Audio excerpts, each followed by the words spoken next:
अस्सलामुअलैकुम गाइस, कैसे हैं आप सब लोग। Welcome to my channel Infotech. My name is engineer Mohammad Waqas और जो मेरी तालीम है वो है बीएससी इलेक्ट्रिकल इंजीनियरिंग।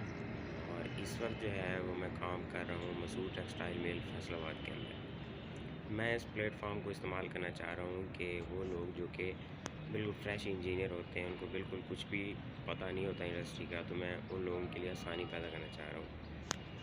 तो मेरा मकसद ये होगा कि इस चैनल को ज़्यादा से ज़्यादा इस्तेमाल किया जा सके ताकि जो है ना लोग ज़्यादा से ज़्यादा मुस्तफ़ीद हो सकें। मैं इस चैनल के ऊपर वीडियो अपलोड किया करूँगा जो कि इंडस्ट्री के मुतालिक होंगी। मैं टेक्सटाइल मिल के अंदर काम करता हूँ, लिहाजा इसलिए जितनी भी टेक्सटाइल मिल के अंदर नई नई टेक्नोलॉजीज़ इंट्रोड्यूस की जा रही हैं, इस्तेमाल हो रही हैं, उनके बारे में बताया करूँगा। इसके अलावा जितने भी इन्वर्टर हमारे पास इस्तेमाल हो रहे हैं उनकी मालूमात, उनको इंस्टॉल कैसे करना है, उनके यूज़र मैनुअल को किस तरह से पढ़ना है और उनको चलाना किस तरह है। शुक्रिया। जो लोग इस चैनल पर नए हैं वो काइंडली सब्सक्राइब कर लें, लाइक करें और शेयर करें और कमेंट करें ताकि ज़्यादा से ज़्यादा लोग इस चैनल से मुस्तफ़ीद हो सकें। तो आइए गाइस शुरू करते हैं आज का टॉपिक। आज का टॉपिक है INVT के बारे में। INVT एक चाइना का इन्वर्टर है जो कि यूजुअली इस्तेमाल हो रहा है आजकल इंडस्ट्रीज़ के अंदर। ये नॉर्मल रेंज का है, यानी प्राइस वाइज जो है वो सस्ता मिल जाता है, इसलिए ज़्यादातर यही इस्तेमाल हो रहा है। इसकी दो सीरीज़ हैं, CHF 100 और CHF 100A। आज जो हम डिस्कस करेंगे वो है CHF 100। आज इसका देखते हैं इंट्रोडक्शन क्या है जी। इंट्रोडक्शन में है जी technologies and features, input output, इसकी इनपुट रेंज कितनी और आउटपुट रेंज कितनी होती है। इनपुट रेंज है वो 380 वोल्ट या फिर 220 वोल्ट भी हम इसको दे के चला सकते हैं। इनपुट फ्रीक्वेंसी रेंज जो है वो 47 से लेकर 63 हर्ट्ज तक होती है। आउटपुट वोल्टेज रेंज जो है वो 0 से लेके रेटेड और इनपुट वोल्टेज तक हो सकती है। मैक्सिमम जो है वो मिनिमम 50-60 वोल्ट से भी शुरू हो जाती है। आउटपुट फ्रीक्वेंसी रेंज जो है वो 0 से लेके 400 हर्ट्ज तक हम इससे ले सकते हैं। आगे इसके कुछ IO फीचर्स हैं, इनपुट आउटपुट कितनी होती है, मेन कंट्रोल फंक्शन होते हैं इसके। ये इसका मॉडल है, जिस तरह मॉडल इसके ऊपर लिखा होगा CHF 100, यानी ये उसका जनरेशन हो गई। 7R5G यानी 7.5 किलोवाट से लेके 11 किलोवाट तक का ये इन्वर्टर होगा। ये इस तरह का बताया गया है। ये नीचे उसकी पावर रेटिंग है। मुख्तलिफ इन्वर्टर हैं और उनकी पावर और करंट रेटिंग के मुतालिक बताया गया है। अब आ जाते हैं इसकी पार्ट डिस्क्रिप्शन, जो हमें ज़ाहरी तौर पे हमें नज़र आ रही होती है। ज़ाहरी तौर पे हमें क्या नज़र आ रहा होता है, एक कीपैड लगा होता है इसके ऊपर, जहाँ से हम प्रोग्रामिंग कर सकते हैं इसका लोड चेक कर सकते हैं, इसकी बस वोल्टेज चेक कर सकते हैं, आउटपुट फ्रिक्वेंसी चेक कर सकते हैं। और इसके ऊपर की जो होती है वो फ्रिक्वेंसी सेटिंग के लिए होती है और प्रोग्रामिंग के लिए होती है। कंट्रोल टर्मिनल होते हैं इससे नीचे, जहाँ से हम इस इन्वर्टर को कंट्रोल कर सकते हैं, ऑन ऑफ रिवर्स फॉरवर्ड, और इसकी स्पीड को भी बाहर से कंट्रोल किया जा सकता है। इसके बाद आ जाता है जी control terminal, main circuit terminal इसके नीचे होते हैं, जहाँ पे हम मेन पावर इनपुट लगाते हैं और पावर आउटपुट होती है। DC ब्रेकिंग भी लगा सकते हैं और DC बस को भी इस्तेमाल किया जा सकता है। इसकी वेंटिलेशन होती है नीचे और कवर होता है टर्मिनल्स का। इसके बाद आ जाता है जी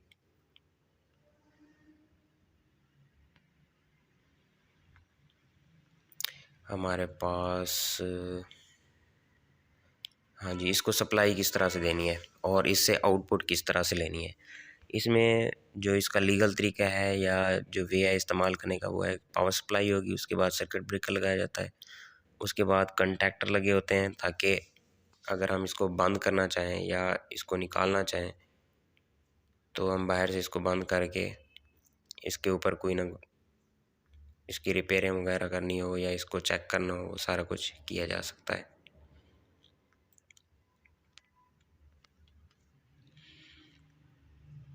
अच्छा जी, उसके बाद आ जाता है AC रिएक्टर। ये फ़िल्टर होते हैं, इंडक्टिव टाइप फ़िल्टर होते हैं, ताकि अगर कोई सर्ज वगैरह आ जाए करंट के अंदर या वोल्टेज के अंदर तो वो ये उसको कंट्रोल करता है। उसके बाद ईएमसी फ़िल्टर लगे होते हैं और उसके बाद इन्वर्टर लगा होता है। और अगर हम चाहें तो डीसी ब्रेकिंग भी इस्तेमाल कर सकते हैं, ब्रेक रजिस्टर, और डीसी रिएक्टर भी इस्तेमाल किए जाते हैं। आउटपुट रिएक्टर लगा होता है जब हम आउटपुट इस्तेमाल करते हैं। उसके बाद ईएमसी फ़िल्टर और फिर इसकी आउटपुट जो है वो 3 फेज़ मोटर की तरफ जा रही होती है।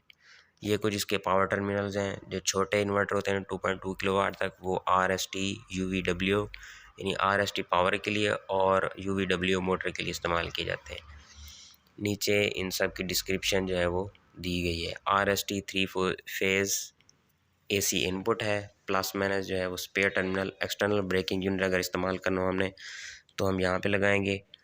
और उसके नीचे जो है वो प्लस और पीबी का जो है वो ब्रेकिंग रजिस्टर के लिए होता है। P1 plus spare terminal external DC reactor के लिए। नेगेटिव टर्मिनल जो है वो डीसी बस का नेगेटिव टर्मिनल है। यूवीडब्ल्यू जो है वो 3 फेज़ आउटपुट है। इसके बाद आ जाता है कंट्रोल सर्किट टर्मिनल। इसके ऊपर जो कंट्रोल सर्किट टर्मिनल होते हैं वो सबसे पहला जो है वो 485 प्लस 485 माइनस, यानी अगर हम इसको कम्युनिकेशन पे चलाना चाहते हैं तो ये होता है। ये 2 पॉइंट इस्तेमाल किए जाते हैं। इसके बाद प्लस 10 वोल्ट इसकी सप्लाई होती है जो जनरेट कर रहा होता है। ये S1 S2 S3 और S4 तक जो है वो डिजिटल इनपुट्स हैं इसकी। उसके बाद जो है वो HDI हाई डेफिनेशन इनपुट है। नीचे आ जाएँ तो AI1 इसकी एनालॉग इनपुट है। AI2 एनालॉग आउटपुट है जो कि 0 से लेके 10 वोल्ट तक या फिर 0 से लेके 20 मिली एम्पेयर तक हो सकती है। उसके बाद ग्राउंड टर्मिनल है 10 वोल्ट का। उसके बाद आ जाता है AO यानी एनालॉग आउटपुट। ये जो है एनालॉग आउटपुट वोल्टेज की शक्ल में भी हो सकती है 0 से 10 वोल्ट तक, या फिर करंट की शक्ल में 0 से 20 मिली एम्पेयर तक हो सकती है। इसके बाद कॉमन टर्मिनल है जो ऊपर डिजिटल इनपुट्स दी गई हैं S1 S2 के लिए।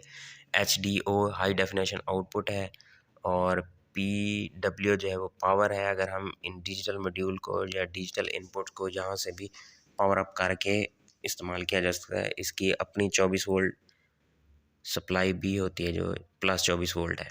उसके बाद रिले टर्मिनल्स होते हैं ROA ROA ROB ROC।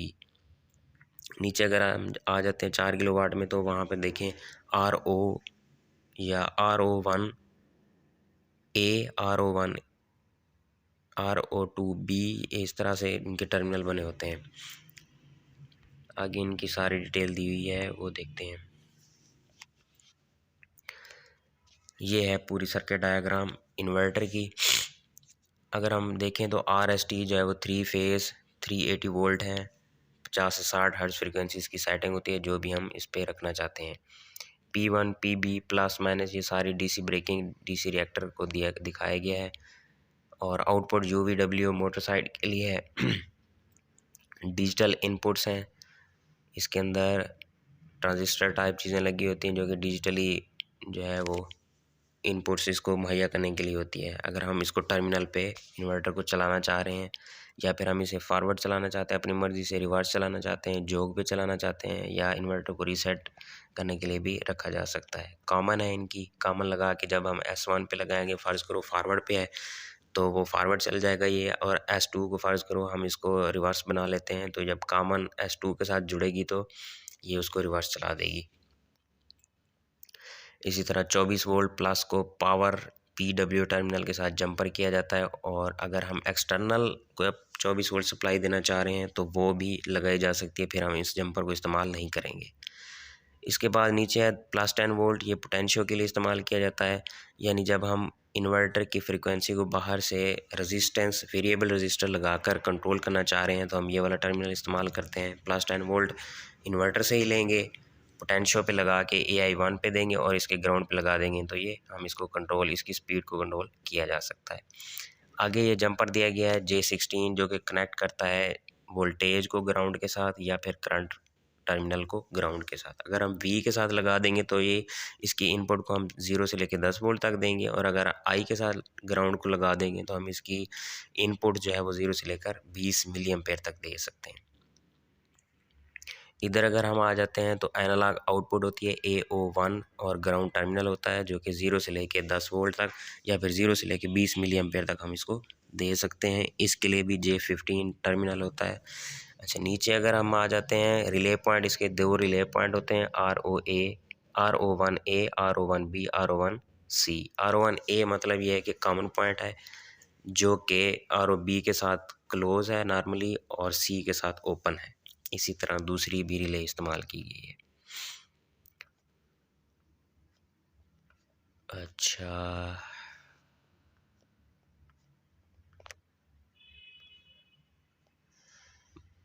नीचे अगर आ जाते हैं तो ये इसका बताया गया है कि किस तरह से हमने इसके इनपुट कनेक्शन करने और आउटपुट कनेक्शन किस तरह के होने चाहिए। MCC भी लगा हुआ है, RST पावर सप्लाई मेन आ रही है, AC रिएक्टर लगा हुआ है, 3 फेज EMC फिल्टर है, RST वहाँ से निकलती है इन्वर्टर को लगती है और आउटपुट मोटर की तरफ चली जाती है। ठीक है, ये ज़्यादा नहीं पढ़ते हम। आगे दिया गया है कि अगर हम DC बसेस को कॉमन करना चाह रहे हैं, 2 इन्वर्टर हमने साथ साथ लगाए और DC बस को कॉमन किया जा सकता है, प्लस को प्लस के साथ, माइनस को माइनस के साथ लगाकर। इस तरह से अगर एक के वोल्टेज ड्रॉप हो रहे हैं DC बस के तो दूसरा उसको रन करता रहेगा। आगे डिटेल आ जाती है S1 से S4 की। S1 S4 क्या है, ऑन ऑफ सिग्नल इनपुट है जो कि हम PW और कॉमन के साथ लगा सकते हैं, जो कि 9 वोल्ट से लेकर 30 वोल्ट तक हो सकते हैं। HDI हाई स्पीड या हाई डेफिनेशन पल्स की शक्ल में अगर हम ऑन ऑफ इसको कराना चाह रहे हैं तो हम HDI पॉइंट इस्तेमाल करेंगे। पावर जो है PW 24 वोल्ट प्लस बाहर से भी दिए जा सकते हैं और जंपर लगाकर इन्वर्टर के भी दिए जा सकते हैं। 24 वोल्ट सप्लाई है जो कि 150 मिली एम्पेयर तक इस्तेमाल हो सकती है। आगे जो इसका टर्मिनल AI1 था वो एनालॉग इनपुट है 0 से 10 वोल्ट तक या फिर 0 से 20 मिली एम्पेयर तक। AI2 जो है वो 0 से 10 वोल्ट या फिर 0 से 20 मिली एम्पेयर तक हम इसको इस्तेमाल कर सकते हैं। आगे ग्राउंड टर्मिनल है, +10 है वोल्ट है, HDO है, हाई डेफिनेशन आउटपुट टर्मिनल है। कॉमन पॉइंट है AO जो है वो आउटपुट वोल्टेज या फिर करंट की शक्ल मुहैया करता है हमें, ताकि अगर हम कोई बाहर से वो लगा देते हैं, कोई स्पीड मीटर लगा देते हैं तो उसके लिए इस्तेमाल किया जाता है, जब वहाँ पर स्पीड शो होगी इसकी। रिले पॉइंट्स हैं इसके। जंपर के बारे में बताया गया है जो कि मैं पहले डिस्कस कर चुका हूँ। तो आज के लिए इतना ही, बाकी इंशाल्लाह अगली वीडियो के अंदर। शुक्रिया। उम्मीद करता हूँ गाइस मेरी ये वीडियो आप सब लोगों को पसंद आई होगी। सब्सक्राइब करें, शेयर करें और लाइक करें। शुक्रिया। ये इन्फॉर्मेशन से भरी हुई वीडियोस देखने के लिए बेल आइकन लाजमी दबाएं ताकि मेरी नई से नई जो वीडियोस अपलोड हों वो आपको नोटिफिकेशन में आ जाए। शुक्रिया। मिलते हैं नेक्स्ट वीडियो में। शुक्रिया। अल्लाह हाफिज़।